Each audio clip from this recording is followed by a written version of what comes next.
शुरू अल्लाह के नाम से जो बड़ा मेहरबान निहायत रहम वाला है। नाप और तोल में कमी करने वालों के लिए खराबी है। जो लोगों से नाप कर लें तो पूरा लें, और जब उनको नाप कर या तोल कर दें तो कम दें।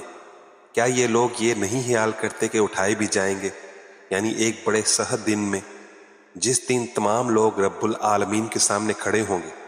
सुन रखो कि बदकारों के अमाल नामे सिज्जीन में होंगे, और तुम क्या जानते हो कि सिज्जीन क्या चीज़ है? एक दफ्तर है लिखा हुआ।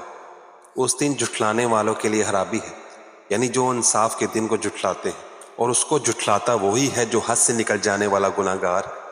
जब उसको हमारी आयतें सुनाई जाती हैं तो कहता है ये तो पहले लोगों के अफसाने हैं। हरगिज नहीं, बात यह है कि ये जो अमाले बद करते हैं उनका इनके दिलों पर जंग बैठ गया है। बेशक ये लोग उस रोज अपने परवरदिगार के दीदार से ओट में होंगे, फिर ये लोग यकीनन दोज़ख में जा दाखिल होंगे।